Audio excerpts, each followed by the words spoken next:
most part.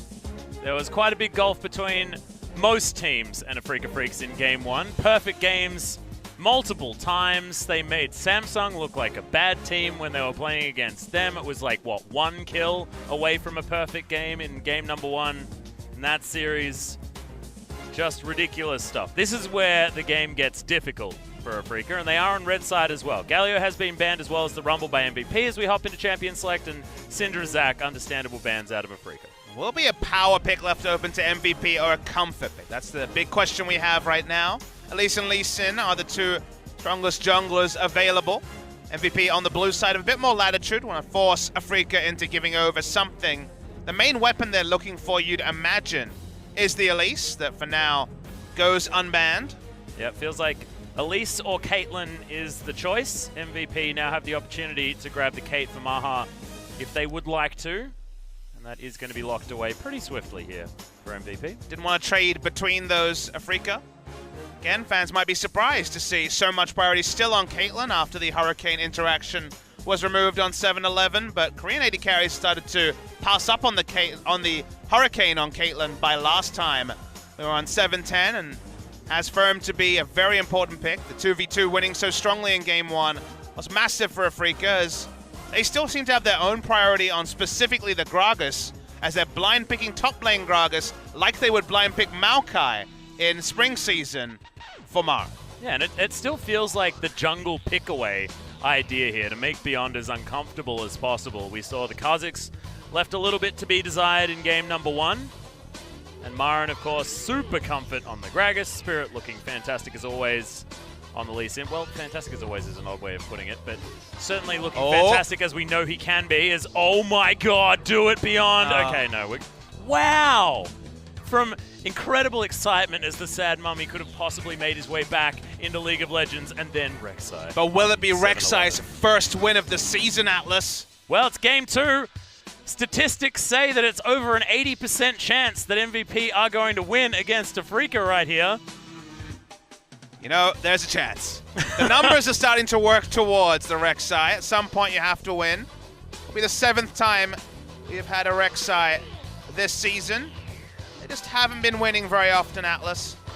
I have misspoke. It is 2-3 on the Rek'Sai, but very forgettable games. So looking for one to win after the rework. We have been denied a post-rework Rek'Sai, when surprisingly that was the those ones Rek'Sai were pre-Rek'Sai change. So now you theoretically have to build damage. Rek'Sai was always a comfortable pick into Lee Sin back in the day because you can cancel the Resonating Strike with the Unburrow. And all you need to do is attack move in order to do it as well, so it doesn't actually require too many mechanics to get off. The Xayah is taken quite early for Kramer. There's an adjustment. Kalista was higher priority for him in previous weeks, but trying to pack wave clear with wave clear, doesn't want to take Kalista into Caitlyn and be pushed in and bullied. In the second round, we will see more comfort band away from Ian.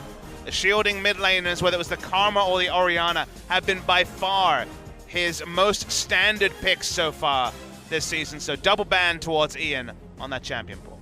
Well, Talia would be the ban if we were going to follow the script here for MVP, but could be looking at the Rakan potentially to deny Afreeca that combination, and it's going to be Cassiopeia, so Kuro getting the respect he deserves for that comfort pick in the mid lane. They don't have to blind pick mid lane here. They can just answer the Thresh with a support pick. Tom Kench, for example, is a possibility. Taric was a fun one we saw between the Xayah or Rakan. Will Tucson actually be jumping onto the Rakan? It feels like we've seen more of Xayah with not Rakan, even when it's available, than the actual duo in Korea, whereas it was the duo mostly used in other regions. Okay, the Lovers duo will be coming out with the Xayah and Rakan. Yeah, first time that Tucson has actually played it so far. But of course, all of these supports have been smashing him out in solo queue. That RW combo. The quickness into the grand entrance is pretty silly, Pop Smithy. Ian is hoping he can just go with Victor once again and force a farm lane with something. That was his hope and expectation with Cassiopeia, and did fine for the most part in lane before getting powered out. So we'll return to the Victor. The Victor certainly wasn't the problem for MVP in game 1. No. It's more about the 2v2 just getting utterly crushed, and this time they've got the Caitlyn, so probably riding high in that particular scenario. Ian was also able to get first blood, so... Marin getting so far ahead of the Camille may force something out of AD, but will it be the famous Scion pick? It is, okay. Oh my goodness. If this isn't a control composition, Papa Smithy, I do not know what is. This looks like the slowest composition I've ever seen. But once it gets rolling, you could say it turns into a steam train. I mean, it does look like, on first glance, the Caitlyn plus 4 tanks, but we have to remember that Rek'Sai, again, is largely a new champion with the rework. Having a damaging ability on her ultimate makes her more of a burst champion, so potentially combining some of the CC in the lanes with kill pressure from the jungle, then becoming a frontliner later. Talia will be the call from Kuro. Ultimate comfort for him as well. So Freecs, feels like, especially in the solo lanes, they have stuff they have run many times. Very reliable solo lanes, trying to deny away jungle pull. End up with Beyond being the latest person to jump on the reworked Rek'Sai. And so far, it has certainly not been a pick for success. Yeah, this doesn't bode well for MVP trying to find their break in the 11-game loss streak that they have for themselves. Afreeca looking to set themselves up for their first 2-0 victory and first 2-game series of the summer split. But MVP have brought back some of the favorites, bringing back the Scion, a pick that has been so successful for them in the past. Maybe that'll be the way. The Caitlyn did so much work for Afreeca on blue side. This time, Maha gets his hands on it. I feel like the bot lane may be the story. If MVP can power over the Freecs like Afreeca were able to in game 1, maybe that will open up the map and allow plays to be made. If Freecs get going in bot lane, I shudder to think what will happen for MVP. Yep, and it's been a while since Max has played Thresh as well, and we know that when he pulls out a pick that he hasn't played for a while, things could get exciting. It's heating up on Summoner's Rift here for game 2. Let's get into it.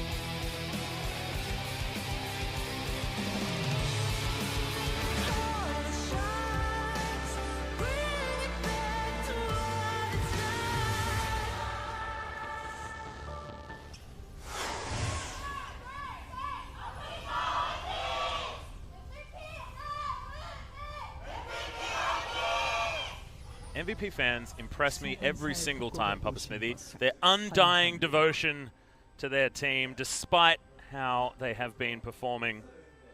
It's inspiring, it really is. However, if you're in their shoes, it's somewhat depressing. That's some very nice calligraphy. But yeah, beautiful. Look at that, balanced between both teams. Yeah, I like to see, you know, two friends supporting different teams, but still friends, you know, I assume. Well, they're brought together by the love of League of Legends. Yeah. That is the common factor. And beautiful handwriting. Unless one of them did It looked both. like one of them did both. Yeah, actually, it did look a little bit like that. But look, I've got terrible handwriting, so I would get anybody else to write something down if I needed to display it. Did you do calligraphy at school? No, hell no. I know we did it. I'm left-handed. My left, like, writing, I can barely read what I write. Like, see, look at this. I've written down the picks and bans here on the sheet in front of me, ladies and gentlemen, and I'm pretty sure what's Papa a Smithy... rate? A what? Oh, Kate, okay. Yeah.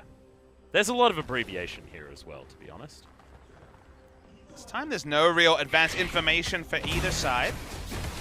Where you see the mid laners join as the minion lines break in mid lane, you get some information, so MVP can know that probably going to be a top side jungle start for the Lee Sin, but not going to be the deep wards that were pretty common in the previous game. Tucson has a front brush control, but just will back away. Level 1 Rakan, known for the power. Kramer can take the Deadly Plumage, the W, and potentially go for an all-in trade, but didn't opt into it. Most of these guys do like to grab themselves that QE combination. Get that harass level 2, as Tucson's taking way too much damage here towards the bottom side. Kramer forces Maha back. Beyond is going to challenge Spirit. Oh, nice Q going to land. It's Beyond. He's going down very low, but Spirit, he aggroes the blue buff. Freecs doesn't find him, so Kuro, he's going to head his way over. And now Beyond is going to be in a lot of trouble. Kuro sets it up. Smite onto the blue just for the extra life. Ian ghosts over. He is very good at ghosting. Ghosts a heck of a lot, but Spirit, with the smite advantage, should be able to grab it and does so. He takes a lot of damage. That last auto attack, not enough from Ian. Doesn't have Thunderlords or anything like that, so Spirit is going to get out with 100 health. And a possible 3 buff now for Afreeca Freecs early on in this one. Really big investment from Spirit to be able to steal away blue. Obviously in the context of what Rek'Sai needs, not going to be big, but for experience and also to keep closer tabs on the enemy jungler. Nice alpha move from him will give him at least, as you say, the chance of a 3 buff. We'll just recall, pick up a longsword and enter lane. Kuro first to react once again, draws a summoner out of Ian, so that might be relevant as well. Yeah, and on the other side of the map as well, Kuro has just, he's been so much better at leaving lane this season, I swear. Or this year. I feel like 2017 has been mobile Kuro. Certainly a good look for him. His champion pool changed quite a lot also. It was mostly playing the Victor for the Rocks Tigers, especially in spring last year. So was kind of anchored to mid lane. Did vary it up, but I agree. He has been packing up lane. Maybe he's going to be our resident Fly after Fly went over to NACS. Yep. We do need someone who likes to pack up lane and roam. It is always more fun. Of course, why he has 100% win rate on Talon. So he has just been the guy that learned how to roam. It's an 8-0 Twisted Fate as well, which was something that I didn't realize. I saw OGN's video to commemorate his 1,000 kills, so has some champions that work with him, but then he's got the Azir that everyone remembers. Oh dear. The famous Azir. Notorious Azir, one could say. ADD gonna set himself up, but Marin answers nicely. Didn't know that was the interaction. Me neither, actually. That was actually much earlier, having control over his character than I expected coming through from a teleport. Marin should be able to catch up in farm here as ADD is going to grab some mana back, teleport himself back up to this lane as well. But as ADD is on the most comfort that you can possibly be on as ADD, he's going to be pretty happy. Roar of the Slayer isn't going to find the mark, and Marin's going to comfortably win this trade. Buy from ADD also doesn't inspire confidence. The Ruby Crystal and Sapphire Crystal. Don't buy Sapphire Crystals, guys. Get potions. I'm still walking up. Here comes Rek'Sai. Yeah, he does have the flash. As Ian could be solo kill. Kuro not going to get stunned. That's going to be first blood. Immediately afterwards, it's answered. But Afreeca do manage to claim the extra gold. And the solo kill also was for first blood in the mid lane. Didn't even need the Lee Sin. He'll be able to pick up the minion wave in top side. Really nice stuff from Kuro after picking up the MVP in game 1. And a solo kill onto Victor. Only now getting his ghost up. We'll have to see how that started. After expected it was a seismic shove, and it was his seismic shoves in their last series. You'll remember, Atlas. It worked out so well against the Rocks Tigers, catching Songyun again and again.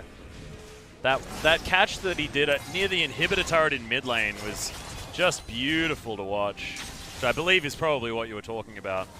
In the replay here, seismic shove is using the mind game hidden under the Hextech minefield. Well, Hextech minefield is the wrong ability, but regardless, under the E, able to enter. Very nice stuff from Kuro, very clean from him. Yeah, shout out to Heimerdinger. Oh no, wait, that's yeah, that's got you there. That's definitely Ziggs. I just feel like as soon as it's Hextech, it needs to be Heimer. That's the dream. There's Corki as well. He's got his Hextech rockets. That's true. There's a Hextech ultimatum from Camille. Yeah. There's a Hextech skin from a lot of characters. It's true. Even Gallia. But the OG Hextech is definitely Heimerdinger. I'm just hipster. One day we'll see Heimerdinger again. One day. He's had some buffs recently. My most famous cast is a Heimerdinger game. So. I know. One of my favorite games of League of Legends ever. Oh, Grand Entrance. Not going to be able to find the mark. Maha's still going to take some damage here from Kramer. Passive coming in from by helping Kramer as far as winning some trades. Crow grabs himself cannon creep nicely, and now will start roaming around. Beyond has been relatively unharassed in his jungle, but Spirit now looking to cause some trouble.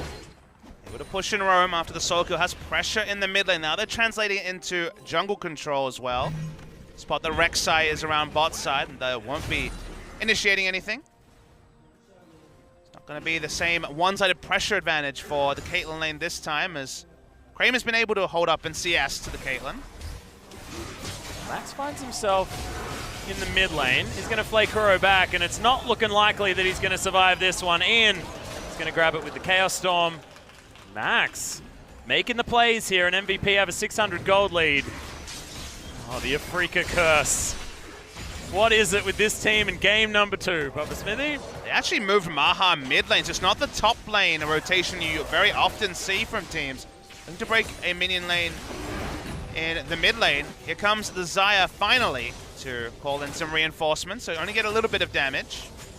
Yep, Spirit made himself known as well, so not going to be able to get any more siege happening. ADD is winning out as far as health is concerned on the top side of the map, and Marin, because he did fall down to beyond an ADD early on, he has to play a lot further back than he was in game number 1. It's not going to be the full takeover of the Gragas this time. Seems like that Thresh and Caitlyn are setting the tone of where this game is going. Max so far not spotted as he enters the top side. We go 4 members. Yeah, that is going to be the bouncing castle for the Gragas, and Max is going to help pick up yet another kill. Seems to me that if he hasn't played a champion in a while, he's so much better at it. Proactive plays from MVP, kind of a counterpoint to what we've seen from them before. To try and slow them down here, but the turret take should come in first for MVP. There it is. Yep, all too easy. Doesn't push that tower, the minion wave back far enough. So the tower is still going to be able to aggro them, and Afreeca should be able to answer with this bottom lane outer turret, but onus certainly on them to try and answer what MVP have put down, because this inner turret now under fire from Maha, and he's got a BF sword as well as that dagger, so the siege build most certainly set up, as that was an embarrassing 90 caliber net. The Spirit has found Beyond, lots of damage. Still has the kick, remember, he's just waiting for another Q, but doesn't opt in for anything more. It's the flash out of Rek'Sai, which can be very, very important. But MVP setting the speed of the game for the second time in their losing streak. You remember, game 1 against SKT. Yeah. They had a very good early game up, 5-1 in kills, then meandered to try and turn a mid-game, it's an early game advantage into a mid-game advantage. SKT took a 22-minute Baron and never looked back. So let's see if MVP can continue what they've been doing. Very strong control ward line in the top side. Great rotations coming through from Max. His roam plays have been a treat, predictably on a hook champion, which is where he's drawn a lot of his success.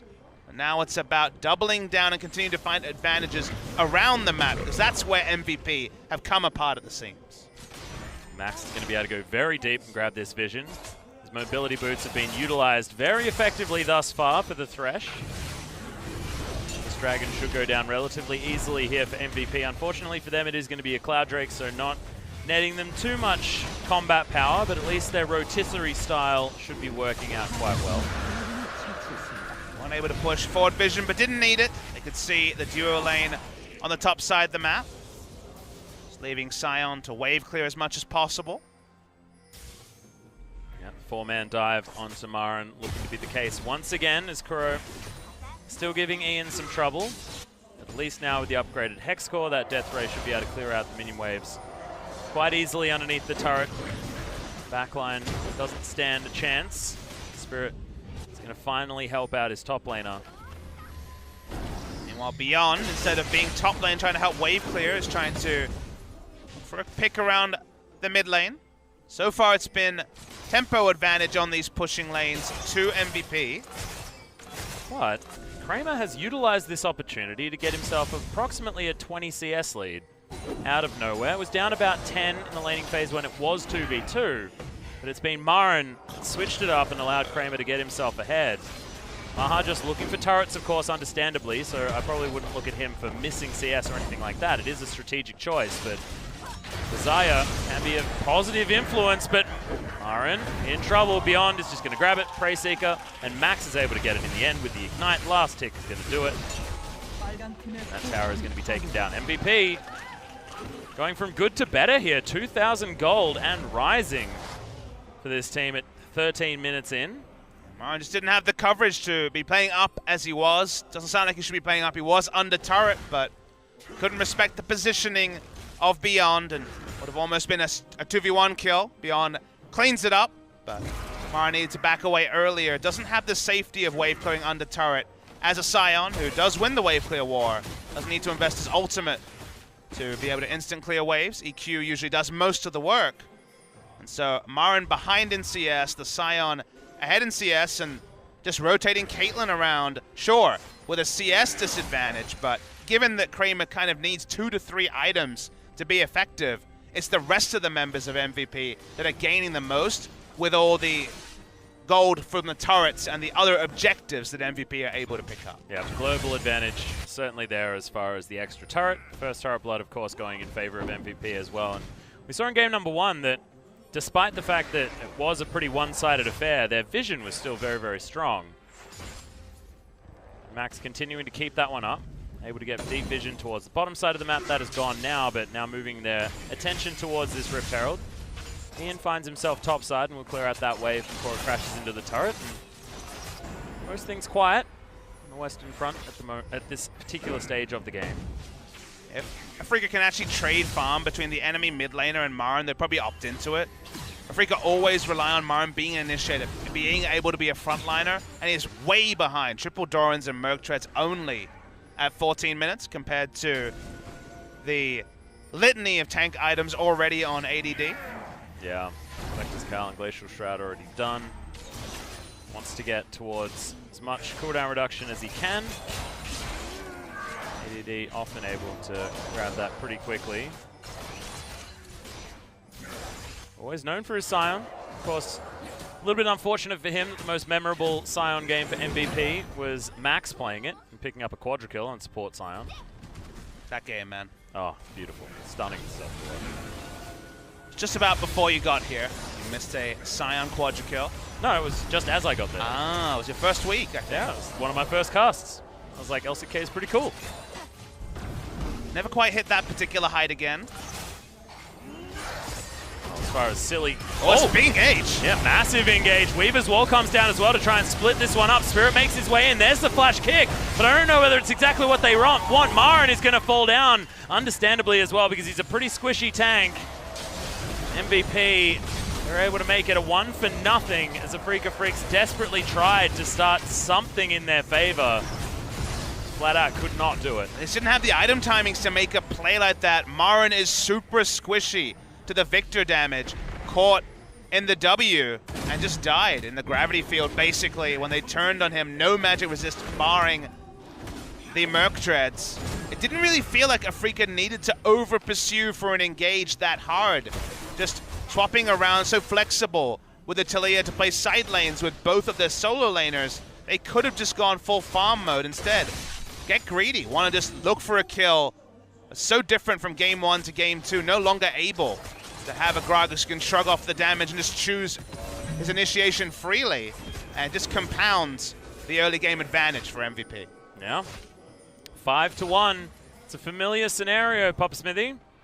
2,000 gold, still the lead for MVP, so Afreeca still farming out very nicely, especially in the mid and bottom lane. But it doesn't bode well, given what Afreeca normally do in game number 2. And Afreeca have the #1 team deaths in the LCK, 206 before this series started.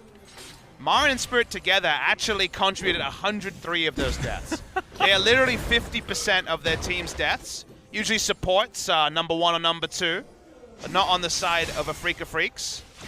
And, you know, Marin's 0-4 this game. He has the most deaths of any player in the LCK, and he definitely goes one way or the other. When he's doing well, he's initiating fights, he's split pushing, he can definitely be a match winner, but there's also games like these where he just needs some time farming because right now he is a cask and nothing more. Yeah. He's a flash body slam bot. And even then, that doesn't seem like a great idea. It makes him seem a little bit just closer to death. Now, at least Kramer's picked himself up his Essence Reaver. Close to grabbing that Zeal for at least a bit of extra cooldown reduction. They're investing quite a lot into the later stage of the game as Pusin's being caught out. It's going to be Battle Dance, gets him back to Spirit. He should be A-okay. Eats himself some honey fruit there as well, so he's going to get himself back. Everything is going to be fine. Marin still going aggressive wherever he can because he's Marin. That was very, very close. Grazed the backside of Maha with that cue from Spirit.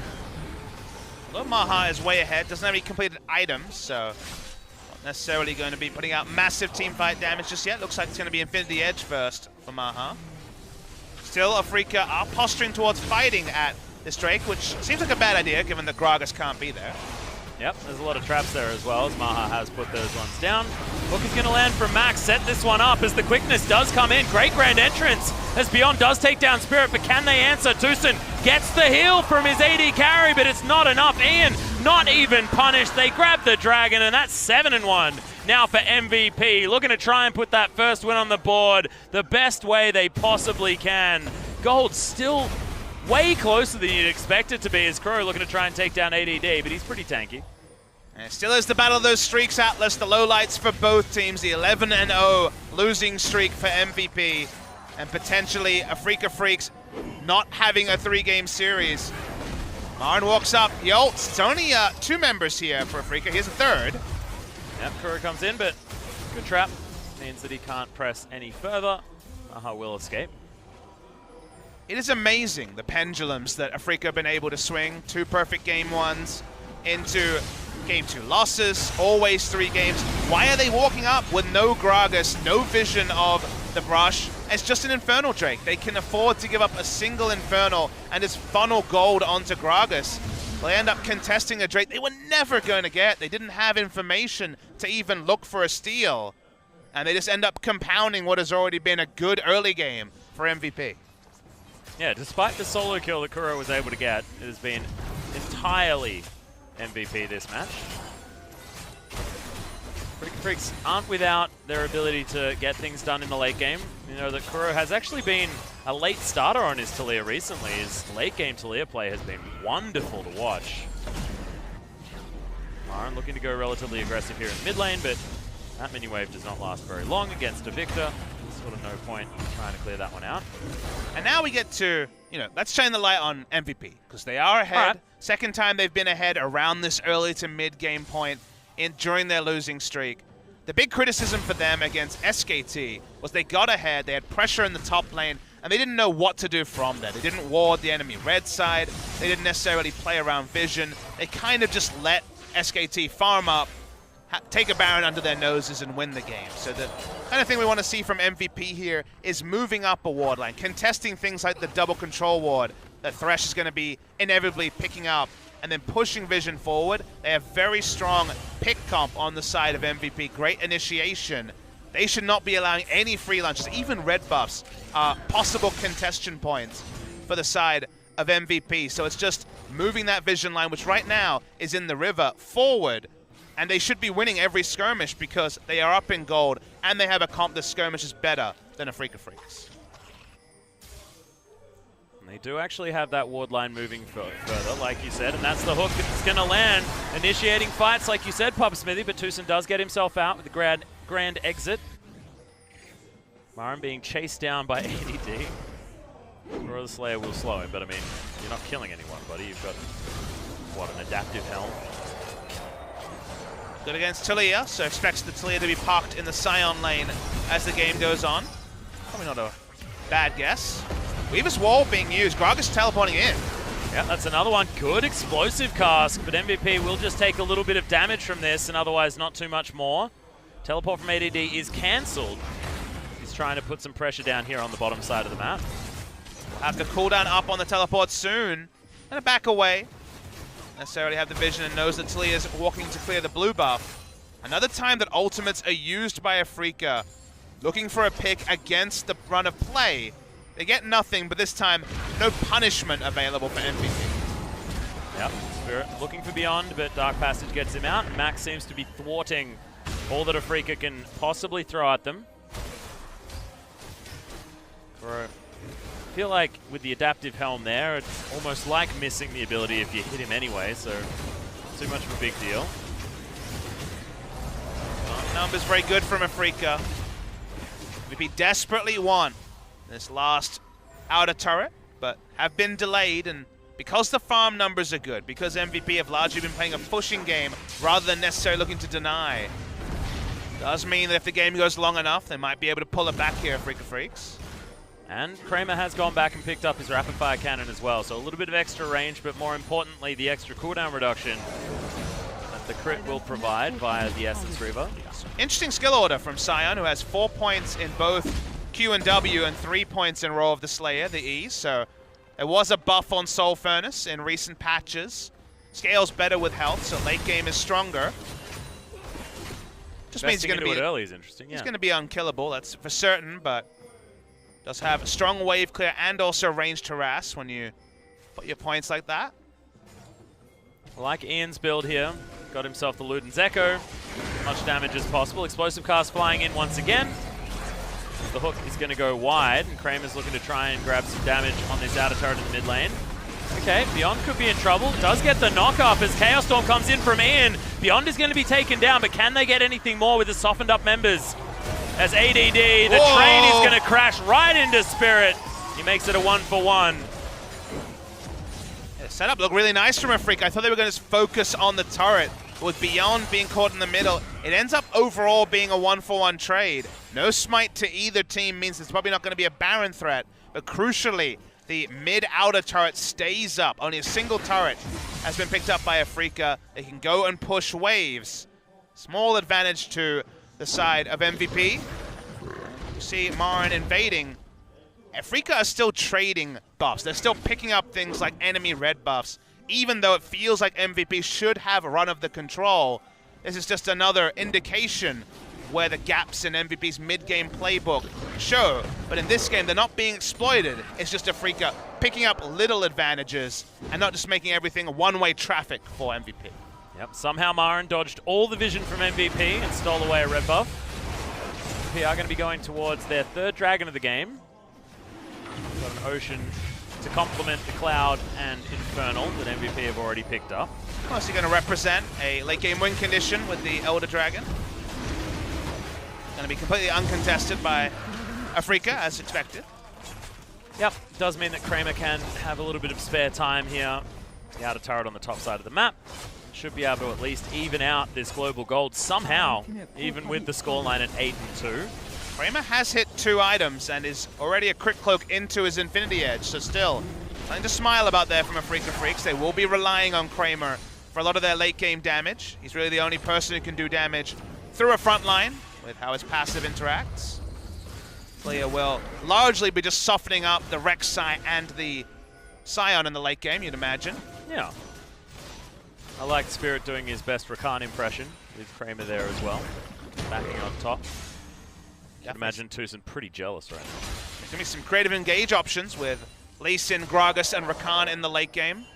But for those to really matter, they need Kramer to be huge. And had to slow down his build, went for the Hex Drinker before pushing forward with a BF Sword item, showing respect to specifically the Victor. Doesn't want to die just instantly to the Chaos Storm. Will be useful though, and he is ahead in farm by quite a lot. And with his 2 items plus Hex Drinker, he's still going to be doing decent damage. That Crit Cloak, the most useful it will ever be, adding crit and, of course, the cooldown reduction that the Essence Reaver will provide. This is kind of where, once again, we get to that territory where MVP really should have been able, as a 2 or 3 man unit, Thresh and Rek'Sai, for example, should be invading and really pushing forward vision. They still don't have red buff vision. Not realistically going to be starting the Baron yet either. So in a scenario where MVP could completely run the red side jungle of Afreeca, it's still Spirit being able to walk up, clear wards, control wards, largely staying strong. Doesn't necessarily need to be this competitive, but for now, MVP aren't really able to force picks because Afreeca still have a pretty good idea of what's happening around the map. Still some pretty decently deep vision here for Afreeca as well, you can see towards the blue side jungle of MVP. So certainly an honorable mention going over that way. Kuro seismically shoves the blue buff and grabs that one for himself. But MVP are gaining most of this vision around the Baron buff for only themselves. Backs are going to be faked here, and that's going to be the start on the Baron. Afreeca do manage to at least get a ward into that pit as the Baron is above half health. Remember, Weaver's Wall so useful with trapping people in that pit. So much mobility to get them over that wall as well. Kramer will find it hard to off the damage from over the other side, but still, do not want to risk anything. Speaking of Kramer, he actually has picked up so much solo experience picking up those side waves to get that CS advantage. He's level 15 already in this particular game, so kind of largely been unanswered in side lanes. And you look at the side, Afreeca actually out-level MVP in terms of average level. Only Max is 2 levels ahead, and that's not going to be a huge factor Both Thresh and Rakan are one round of initiation and then dying most likely, even with Rakan's slipperiness. So having those extra levels on the AD carry does work really well for the side of Afreeca. Bodes well for a team fight where, sure, they haven't hit their item timings, but just having a couple of extra levels now, 1 level advantage, gives that glimmer of hope to Kramer. And Kramer as well, I mean, if you are a team that's behind, being Xayah is a fantastic thing, because it means that the enemy team has to come to you. Tucson taking way too much damage there. Battle Dance gets him over the wall. Hard to lock down a Rakan, of course, in a Baron Pit.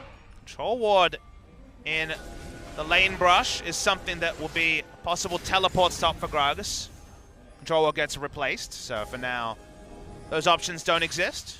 We're so used to Gragas, or specifically Maren, showing up in the back line that for once it's a game where they haven't been able to set up that vision. But some decent item timings now for Afreeca Freecs. Kuro's got his 3-item spike with his Leandru's Torment as well as his Void Staff, so he's doing a lot of damage, as well as Maren with his 2-item, sort of 2.5-item spike with his 3 rings counting as 1, you could almost say. Kramer just an Infinity Edge away from incredible strength on this Xayah. Maha takes too much damage. And just trading farm is kind of advantage of Afreeca Freecs, given where the game should be at for MVP. They have strong siege. They have the ability to engage as many things as Comp can do. But for now, they've been thwarted around Baron multiple times. They finally started it. Falls down to 6,000. Lee Sin's here, though. Yep, Spirit wants to do Spirit things and try and grab this Baron. It goes down low. And thankfully for MVP, they are able to tank it up pretty effectively without worrying too much. Beyond pretty tanky right now. But they just tank it up and completely disengage. Well, Tucson's actually looked for Maha. They are going to be able to finish him off. Kramer grabs that kill. Weaver's Wall traps both of the tanky members in here. And that's another phenomenal seismic shove. Max falls down. Grand Entrance looks for ADD, but it's going to be the Rakan falling. Maren's just off to the side. That was basically a 4v5 the entire time, as Maren now finds his way forward. Time for the turret to go down. He's happy to back away. It was a super seismic shove because the explosive cask was thrown in as well. That was his only contribution to the fight. Like you mentioned, Atlas, very nice stuff from Afreeca, but kind of crazy than the last 10 minutes. The only assertive move that was successful was pulled up from Afreeca, even though MVP had complete run of the game for the first 30 or so minutes. Yep, this just seems like the MVP mid-game that has been the bane of their existence. Too scared to make a play, to make things happen. And they've just let the game fall away from them. It's only 200 gold now, the lead, when they were ahead by about 5,000 minutes earlier. So we're going to see the replay on the engage. Maha walks up to hit the control ward, which doesn't seem necessary when Tucson has so much engage on the Rakan. He dies just for 2 shots on a control ward. That wasn't really going to affect the game whatsoever with where it was positioned. There was that explosive cast confirming the kill on the Thresh. First the seismic shove, then also the cask over the wall. MVP returned to the scene of the crime, which is the Baron. They've never been able to push vision up to the red buff. Only now are they actually getting vision on the jungle camps of Afreeca. That's what they needed to make the Baron buff plays work before. Well, now Spirit, he's in trouble. He's going to flash his way out. Traps himself in his Raptor Pit, but it almost was a cage of safety for the Afreeca jungler. So they've actually moved Sion over. They tried to do all this invading without their top laner. This time they're grouping with him. Gragas teleporting in. Yeah. Health bars are pretty healthy on Afreeca's side. Well, Hook is going to land onto Spirit, so that's not going to be there for when this Baron is going to fall down. Spirit can get himself into this pit. There's 4 members now fighting the Baron, as Maren just taking free damage by the looks of things. But Spirit, he wants to get his way forward. He's going to kick Max back against the Baron! And the Afreeca Freecs look great in the fight as well. Max is going to launch his way over, but Spirit gets himself on top of him. Maha doing a lot of damage, but Maren's going to boop him, and Spirit doesn't even die. It's only Ian alive, and the Afreeca Freecs roll over the top with no deaths. MVP keep having these scenarios where they don't know how to win. They get an advantage around the Baron. Control wards on the pit, but never vision pushed forward. end up being a 50-50 Baron. Great steal from Spirit. And now Afreeca Freecs are perfectly primed with all the free farm they could do, sticking Kramer in a side lane, level 17. They're going to get the first inhibitor of the game, and they're probably going to win soon, Atlas. They're going to try and push forward. Ian has a lot of wave clear, so it won't be on this push by the looks, you have to assume. But Marin's getting work done towards the top side. His best friend in arms, and mostly in death. Spirit is going to be there helping him, but the rest of the team members of Afreeca are going to move over. It's looking very likely to be the first Game 2 victory in a long time for the Afreeca Freecs. The chance of going 3 games a series for a whole season would end here. We watched the replay. So the idea was pretty good for Max. He's like, I will deal with this. I'm going in, he gets the hook, he goes for the interrupt, but then they try to rush down the Baron, which given they knew Flash was up from Lee Sin, was still gonna pose a 50-50. They needed multiple people to contest the Lee Sin. If they also threw in a Flash Scion ultimate, perhaps you can keep him out. But one person alone isn't gonna zone people out of the Baron. The steal comes through and it's a crushing blow through the hearts of MVP. Still, powerful late game composition from MVP if they can stall this one out. But now Afreeca Freecs have the Baron. They've broken the base in the mid lane. Big minion wave on the top side of the map, but Afreeca are looking bottom side, and with super minion support, the advantages coming through thick and fast. The largest gold lead so far this game now belongs to Afreeca Freecs at 5,000. They have 5 turrets to 3 as well for the first time this game. It's an item advantage that was gained because MVP was using members to get Baron Vision, Atlas. They weren't picking up farm and side lanes. They were focusing on Vision. They were focusing on one objective, the Baron, while Afreeca farmed themselves back into the game. And now, standing gold is down. Baron buff is there. Hook starts onto Marin, but he's tanky.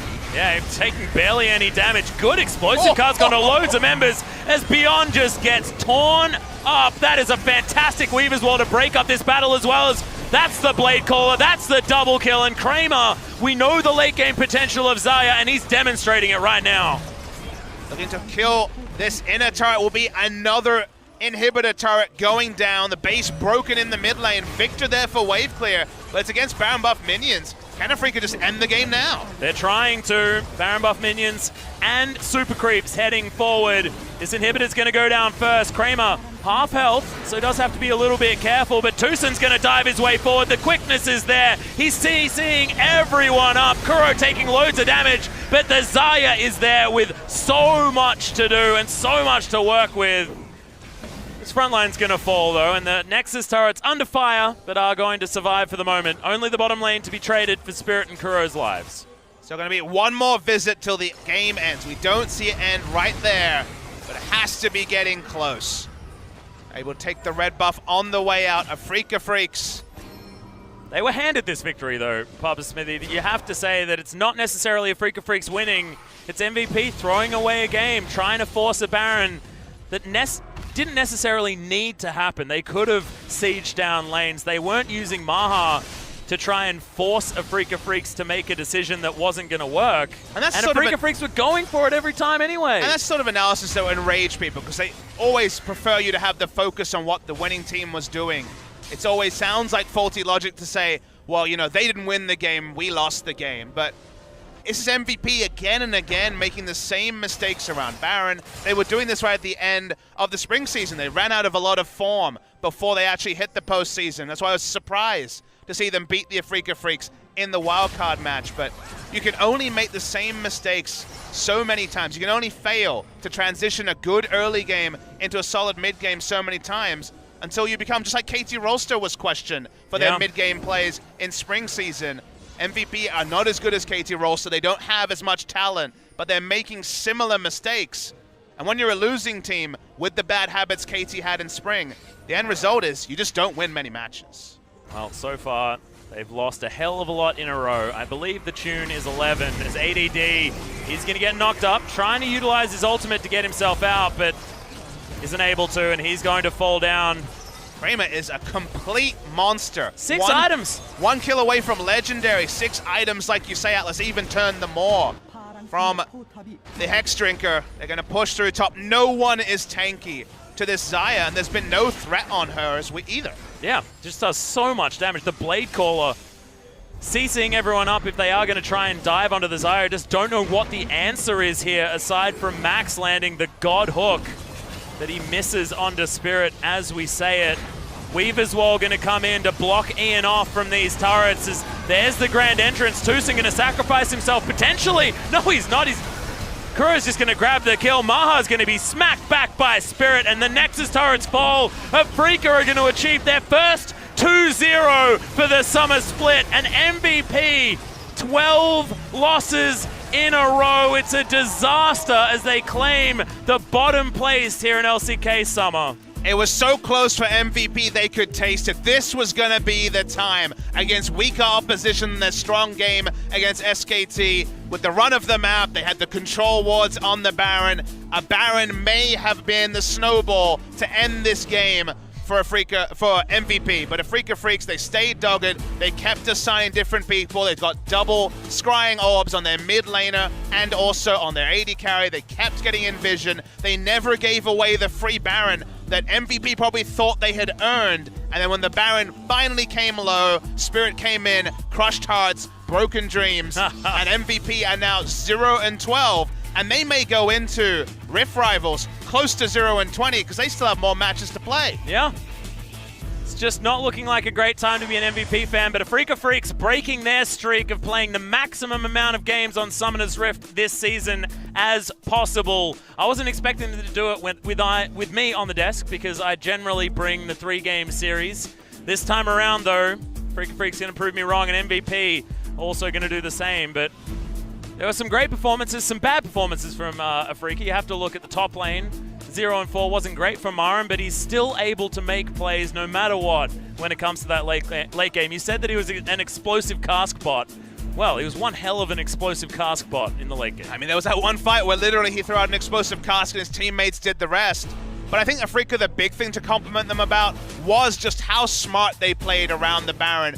Yeah. Control ward, they could never walk up and contest the control ward. They tried many fights earlier in the game where they would engage from behind and just lose and give over objectives, but they eventually settled themselves, tried to fight the battle for vision, 6 to 8 minutes of vision being cleared, but no Baron could be obtained by MVP. In the meanwhile, Kramer picking up experience and gold, getting to 3 or 4 items. A different team would have played more assertively, pushed up vision, got more standing gold with the Caitlyn, and then there never would have been a 3 or 4 item Xayah to rip through a Sion. It was insane how fast Xayah was killing Sion in the late game, but that was what Afreeca were afforded by their smart vision plays. Baron can go one of 2 ways. Went to the side of Afreeca, and it really did hasten the eventual downfall of MVP. Yeah. I don't want to be the guy that snap slams on it, but that is going to be Kramer picking up massive amounts of damage. And it shows where they put the eggs in the Afreeca basket. The late game Xayah damage is just silly. 45% of the team's damage or so. Not quite the 53 that we've seen recently, but by the end of the game, it was all about Kramer. Level 18, ripping through people, 6 items around 35 minutes into the game. Hard carry performance from Kramer, but he never should have been able to get the gold to get as strong as he did. He's going to be able to grab that MVP. 93% kill contribution at 9-0-6. It's a no-brainer for the AD carry of Afreeca Freecs. MVP just could not find a way to deny him, nor did they really try to, but look at how much this Rek'Sai just pops. But this was at the point where MVP was still kind of in control of the game. It was a 1-for-1 overall as he casually uses the Feather Storm to get away from Sion's engage, but the game kept on going. The items kept on piling up, and then you see why people go for the Essence Reaver crit builds on the Xayah, because you explode people at the back end of the snare. And from there, pass-through damage, armor penetration, Infinity Edge already picked up at this point. Match decider was when the Baron was finally committed to. One person went for the interrupt, ADD on the wrong side to be able to flash over and contest Spirit, casually slips over, smites the Baron, and from there, everyone knew this would be Afreeca Freecs picking up the 2-0. Yep, it's about all she wrote from this point on. Somehow Spirit actually survives this. The Safeguard Shield keeping him alive. Look at how casually Marin just says, yeah, I'm okay with this. Hits a 4-man cask to break the fight up.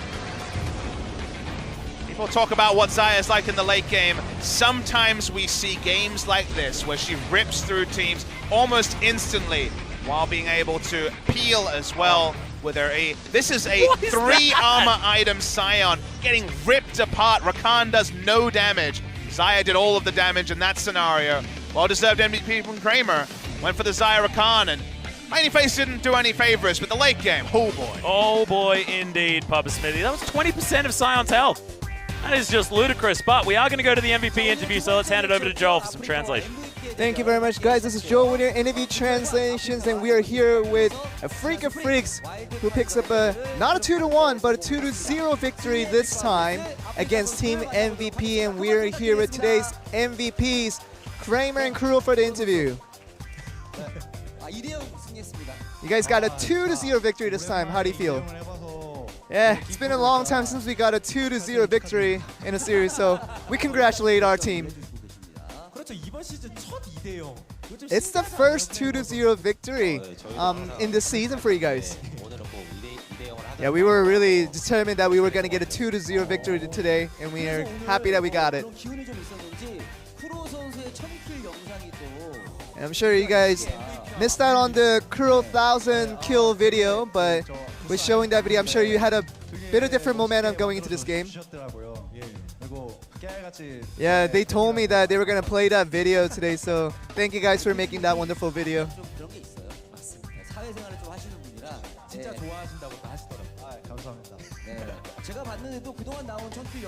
I saw the videos, and I thought it was one of the better videos for the 1,000 kill ceremonies. And I'm sure you are reaching for 2,000 and 3,000 kills. Yeah, I'll probably die by then, so maybe 1,000 kills is my limit here. We want to move on to the games itself, and a lot of the interesting thing was around actually the mid lane. And you were really being aggressive from the start and never really stopping that aggressiveness all the way through the end.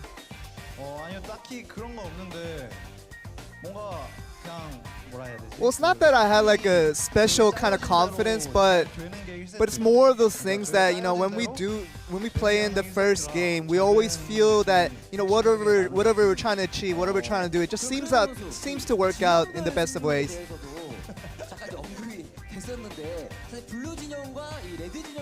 And many of the things, not just with the Freecs, is that the blue side has relatively higher win rates. Yeah, we looked at the win rates of both sides, and red side definitely has a lesser win rate to an extreme extent. So, you know, we felt like, you know, we were trying to do really well while we were on the blue side. We wanted to move on to game 2, but I'm sure that you guys discussed before starting game 2 that you guys wanted to close it out with a 2-game series. For me personally, I always think that 2-0 is a very relatively easy goal to accomplish, but it just seems like we have always had to mess up in, you know, very crucial situations. But I think with my mom coming today to the stadium to watch me, I think that's the reason we got the 2-0 victory. So I'd like to thank my mom for that.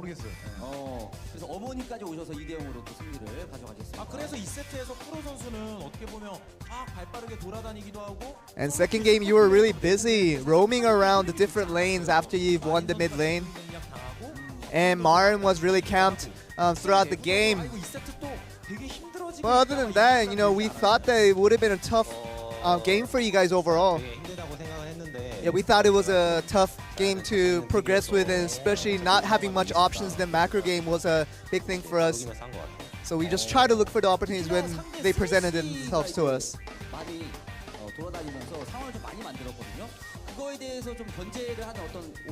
And I'm sure you guys had a lot of situations where you guys had to compensate for all the roaming that the opposition showed. Yeah, we were just trying to locate the Thresh wherever he was, and this was a situation where everything turned around the Baron pit. Yeah, we all knew, even the MVP squad and also our team, that we knew that they were going to go for the Baron in that case.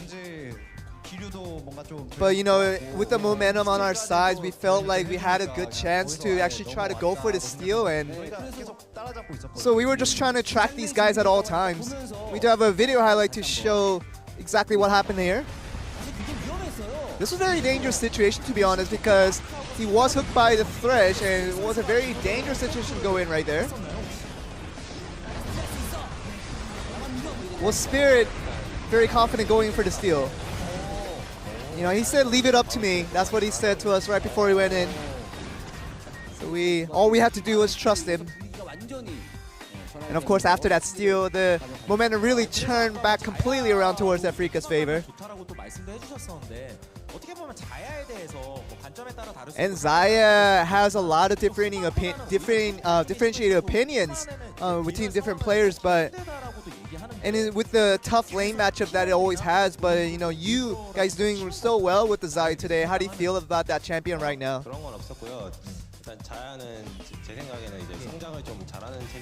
Yeah, I feel like it's a very scaling champion where as long as you don't have a big mess up, it scales really fast, much faster than a lot of the other ADC champions, and those are things that I like to take notes when I play Xayah. And even you say that, but a lot of people consider Caitlyn as this top meta ADC right now. I feel like there's not really a top tier ADC right now. It all depends on how you play each of the champions.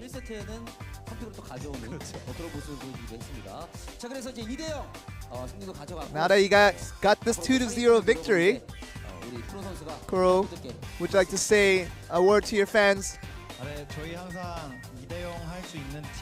We always felt that we were a 2-0 team, but to finally get it and the actual results feels really good. So we thank you for all the support, and we just continue to ask you to give us a lot of support for the remainder of the season. So we'll just work hard to really meet your guys' expectations. That seems to be the end of the interview. Back over to you guys. Thank you very much, Joel. Fantastic to hear from the MVPs, especially after the first 2-0 victory. Absolutely, this is a watershed moment for the Afreeca Freecs, finally avoiding the Game 3 curse that had preoccupied them all season. Puts them in a very interesting position, because they were, again, that team in the middle three. Feels like 4, 5, and 6. Longzhu, Jinair, and Afreeca. We're not 100% clear on the ordering of those three. Well, guess what? Afreeca's only 2 remaining games in the first round robin are versus 4 and 5. Versus Longzhu on Sunday, and then next week, Wednesday, against the side of Jinair Greenwings. So that's a very interesting run-in for them, where they might actually define themselves as the true 4th place team, or come crashing back down to earth. I mean, look at the difference between them and 7th place. Yeah. It looks like very much we will get, with those 2 matches, the exact seeding of the middle of the pack. And it does feel like Afreeca Freecs are sort of holding on to the edge of the cliff at the moment, because it is certainly a cliff to that 1 victory mark that so many of these teams have. 4 teams here in the LCK. 2 of them, actually on your screen right now. Now, next matchup, Ever8 Winners up against KT Rolster, and then Rocks Tigers versus SK Telecom T1. A historic matchup, but definitely a changed one, Papa Smithy. Yeah, there's some little matchups that are fun. Mickey versus Faker in the mid lane's always amusing, but expected to be very one-sided matches for both of those. Then on Saturday, Rocks Tigers versus MVP. Someone has to get to 2 match wins probably in that particular first game, so should lead to a degree of separation in the bottom of the table before BBQ take on KT Rolster. Do their very best against KT Rolster, that have been on a tear very recently. Maybe not with consistent 2-0 victories, but still being able to bring it across the line with just a lot better team play by the looks of things. Just seems like KT are finding themselves together. As our final match for this week, our final matches for this week will be Samsung versus Jinair. Samsung seeing whether they can continue their strides ahead, and that matchup you were talking about, Longzhu versus Afreeca, will be very interesting. Those matches at the Gangnam Stadium on Sunday look like they're going to be a lot of fun, and next week, we don't have it on this particular graphic, but next week, guys, the first telecom war will happen on Tuesday. So, unfortunately, we will be denied from what should be an amazing first series, but Telecom War last season was awesome. This time, there is going to be a gap. We're not going to have back-to-back Telecom Wars, so there will be some time for the meta to shift and also KT to potentially get over another one of those losses to SKT, as it so often goes, but a lot of action before the first round robin ends. Most certainly will be, but that's all for us tonight. Thank you so much for watching, and we'll see you soon.